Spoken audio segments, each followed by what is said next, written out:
আসসালামু আলাইকুম। নমস্কার ভিউয়ার্স। আজকে আমার একজন ভাই, তার কাছে আমার দুই একটা প্রশ্ন আর কি। বর্তমানকুর যে আগামী ইলেকশন আছে, এই ইলেকশন নিয়ে আরিয়া দুই চারটা প্রশ্ন আছে আমার ভাইয়ের কাছে। অনেক দিন থেকে জানি, অনেক পুরানা কংগ্রেস কর্মী হিসাবে তানে এই প্রশ্নগুলো আমি করি আর ভাইয়ের কাছে একটা জিনিস আমি জানতে চাই আর যে বর্তমানের যে বিধায়ক করে বড় হইয়া একটা জিনিস দেখতে পাই, বিভিন্ন জায়গাত বিভিন্ন খেলাধুলাত বিভিন্ন ওয়াজ মাহফিল বা বিভিন্ন রাস্তাঘাটও বর্তমানে যে হিসাবে কাজকর্ম কত রাজেন এই কাজকর্ম যে আগামী যে ইলেকশন আছে এই ইলেকশনও মানে কতটুক লাভ হইতে পারে তান এই ব্যাপার নিয়ে আর কিছু কইবেন। আসসালামু আলাইকুম ও নমস্কার। সম্মানিত আমার সোনাই প্রিয় ভোটারগণ, আমি একটা কথা কইম যে তুমি প্রশ্ন করছো যে বর্তমান বিধায়কে যেভাবে খেলাধুলা বা ওয়াজ মেহফিল বা খামখাজ করডা তাই 2026 কতটুক সাকসেস হইবা এটার প্রথম প্রমাণ হয়ে গেছে। 2021 যখন সাজু ভাই বিধায়ক বনিসলা মহাজোটের প্রার্থী হিসাবে সোনাই সমষ্টির থেকে কংগ্রেস কর্মী আপ্রাণ চেষ্টা করিয়া এরপরে ইউডিএফ যৌথ অভিযানে গিয়া তাই এখন বিধায়ক ওয়াদ গিয়া তাই যখন বিধায়ক বনিলা বনার পরে সোনাবাড়িঘাট জিপির উপনির্বাচন আসছিল। এই উপনির্বাচনও দেখা গেছে যে তাই একজন ক্যান্ডিডেট দিছেন ইউডিএফ ক্যান্ডিডেট সোনাবাড়িঘাট জিপির মাঝে। কিন্তু তার একটা নিয়ম আছে, এটা আপনারা আগামী 2026 আমার কথাটা খেয়াল করে রাখবা অথবা লক্ষ্য করবা যে আর বেশি দিন নাই, নির্বাচন আই গেছে। যখন নির্বাচন হইব, কিন্তু নির্বাচনের পাক মুহূর্তে তাই একটা ড্রামা করবা, একটা অভিনয় করবা। এই অভিনয় হইলো তাই এই সোনাবাড়িঘাট উপনির্বাচনও ওইটা করছেন যে তাই তো আরিসন আন ক্যান্ডিডেট আরিসেন নির্দল প্রার্থী জিতিছে, একদম রানিং এমএলএ, নতুন এমএলএ 72,000 ভোট পাওয়ার বাদে তাই একটা উপনির্বাচন আরিসন, কিন্তু প্রচার করতে গিয়া এলাও করছেন মানুষের সামনে জনসম্মুখ তাই খান্দন। এই খান্দা এই বঙ্গি এটা আবার শুরু হয়েছে না, এটা শুরু হইব মানে এখনো বারিশা তোরা বাকি আছে। ইলেকশন আইতে আইতে মোটামুটি খান্দা আই যাব।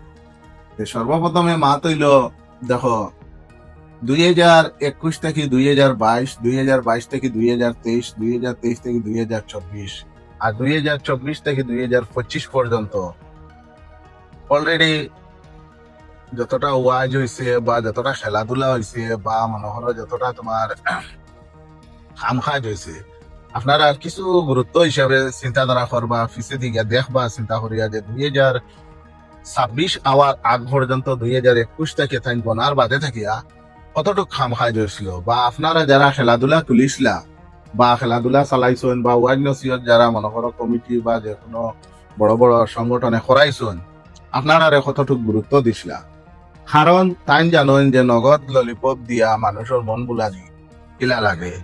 এর কারণে তার মূল উদ্দেশ্য হয়েছে এই যে 2026 টাইম যে মনে করো বর্তমান যে কালচার বা যে পরিস্থিতি দেখছেন, আইন পরিস্থিতি দেখছেন, ওটাও দেখছেন যে 2021 টাইম বনার পরে আমরা বরাকবেলি তথা খাসার ডিস্ট্রিক্ট লইয়া 15টা এমএলএ মানে সিট আসলো, কিন্তু এটারে তাইন খাঞ্চিতে খাটিয়া করছেন গিয়া 13টা করার পরে এখন বর্তমানে সোনাই সমষ্টির 25টা জিপিরে খাটিয়া করছেন 18টা। এখন দেখছেন আমি এই 18টার মধ্যে মাইনরিটি সিট একটা আছে যেটা সোনাই সমষ্টি, আর এই সিটও জিতিতে হইলে আমি মাইনরিটি মানুষ লইয়া চলতে লাভ। তাই নিজে চাইছিল যে না এটা কংগ্রেস, কিন্তু কংগ্রেসে একজন গাদ্দার জানে, গাদ্দার চিনে, এবং গাদ্দার হিসাবে তাই খাই করিয়া গেছেন এমপি ইলেকশন তোমার হাইলাকান্দির থেকে রাধেশ্যাম বিশ্বাসরে আনিয়া সোনাই সমষ্টির তৃণমূল কংগ্রেসের টিকিট দেওয়াইছেন। এটা সোনাই সমষ্টির প্রত্যেক জনগণের জানা, প্রত্যেক জনগণ সচেতন, জনগণ সবর বিবেক আছে। কিন্তু এখন বর্তমানে টাইম দেখছেন যে আমরা পুরাতন বিধায়ক আলহাজ আমিনুল হক লস্কর মহাশয় যেহেতু কংগ্রেস আইসন, কংগ্রেস দলের একটা সম্মানীয় পদ আছেন এপিসিসি জেনারেল সেক্রেটারি তথা হাইলাকান্দি এবং করিমগঞ্জ ডিস্ট্রিক্টের ইনচার্জ হিসাবে, এবং বিভিন্ন সোশ্যাল মিডিয়ার বিভিন্ন পেজও দেখা যায় বর্তমানে টিকিট প্রত্যাশী হিসাবে একমাত্র আমিনুল হক লস্করের নাম আয়।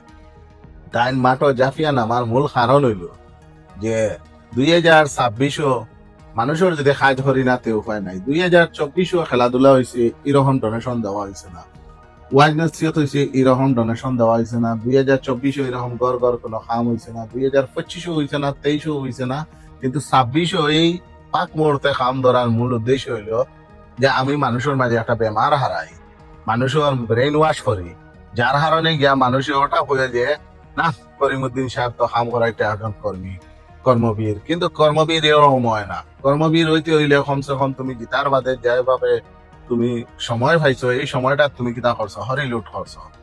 আর যেটা হরি লুট করছো ওটার একটা সিটা আনি দিয়া তুমি যেভাবে মানুষের করায়, আমি বড় বড় কাজ করাইছি, আর এখন আমার কাছে আরো 5 বছর সুযোগ দেও, আমি তোমরা যতটা রাস্তা মাটি ফোড়ে ততটা আমি সিসি ব্লক লাগাই দিব। দেখো আমি একটা জিনিস কই, বড় কাজ হইতে যেমন তাইন ভারতমালা, হাসিপুর থেকে হাবগঞ্জ পর্যন্ত ভারতমালা আইছে না। ভারতমালা আইলে ওর বরাকলির ভিতরে উদারবন সমষ্টি এমএলএও পাইছুন, লক্ষ্মীপুরও পাইছুন, হাইলাকান্দি করিমগঞ্জেও পাইছুন, অন্য কেউ আর ভারতমালা বাঘপুর ব্রিজ এরকম তোমার কিছু কয় না, কিন্তু খালি আমরা করিমুদ্দিন সাহেবে পাইছি।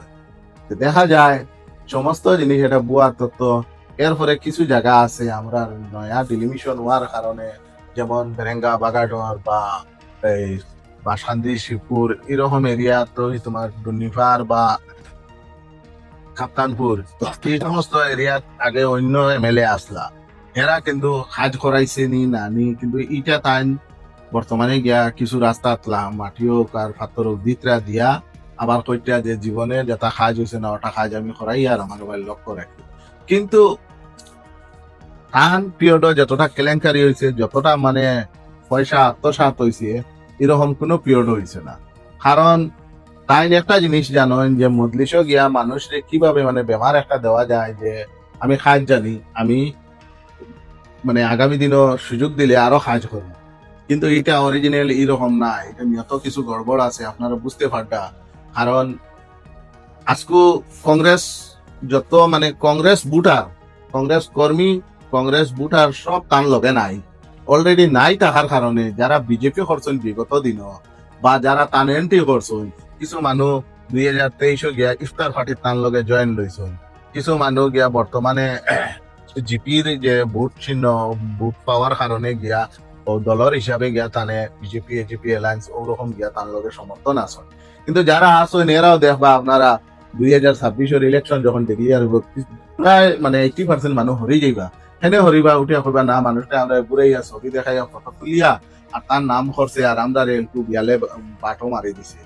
কারণ কিছু মানুষ আসেন যাই ফেলা এমএলএ লাস্ট সময় এখন গা চিচিয়া ফাঁক আউলে মাছ ধরা চলে, আমরাও তুরানি পাই যাও, আর যার রাস্তা নাই তারাও রাস্তার মাটি লো, এটা আমরা হোক আজ যদি আমরা ভোট দিতাম না, আমরা যদি তানে জিতাইতাম না, তাহলে তাই নিয়ে কাজ কাম করতে পারেন না। তাই প্রায় 4 বছর 10 মাস তাই লুটিয়া খাইছেন, টান ফাউন্ড বানাইছেন, আর সেন্ট্রাল গভর্নমেন্টের কাম ভারতমালা দিয়া তাই কিতা কইছেন যে সোনাইত বড় বড় কাম হর, সোনাইত কোনো বড় বড় কাম হয়েছে না। এটা বর্তমানে যেটা হড্ডা এটা মানুষের মাইন্ড চেঞ্জ করবার লাগিয়া মানে যেটা খায় ধরে এটা দিয়া মানে টাইম সাইতরা যেন ও জিনিস দেখাইতা যে আগামী 26 আমার তাই তো বালা নেতা আর নাই, নেতা হইতে হইলে ফার্স্ট টু লাস্ট নেতা বালা লাগে। তাই ওই দিনও হারি গেছেন 2021 জিতার পরে, যেদিন উপনির্বাচন হারি গেছেন। আর একটা কথা আমি আগে কইছিলাম ওটা বালা করে লক্ষ্য রাখবা যে তাই খান্দিবা, আর তান কিছু লোকে যারা গরিতরা এরাও খান্দিছেন, খান্দিয়া এরা কংগ্রেসের ছাড়িয়া যাই মুগা, কংগ্রেস ছাড়া আমরা অন্য দলে দিকে লাগে আপনারা হইবা, আপনারা জবাব দিবা। কিন্তু আপনারা তো দেখছেন বহুত মানুষ তো লগে খাটিছেন, জেলা পরিষদ যেমন আমরা সুফিয়ান ভাই, আমি কংগ্রেস ছাড়া অন্য কোনো ভাই যেতাম না, কিন্তু পরে তো দেখলা কুম্বাই দি গেলা সেম টাইম হলা। আমরা দেখো কংগ্রেস করি, কিন্তু আমরা আজকে যদি কংগ্রেসের টিকিট যে কোনো একজনকে দেও বা না দেও, কিন্তু আমরা কংগ্রেসের টিকিট না দিলেও আমরা অন্য একজনের মাত দিলে কংগ্রেসের টিকিট দিছে না আমরা বিরোধিতা করি, আর আমরা কিন্তু লাগে 5 বছর করে থাকবো, অন্যর কোনো মাত মারতে পারতাম না।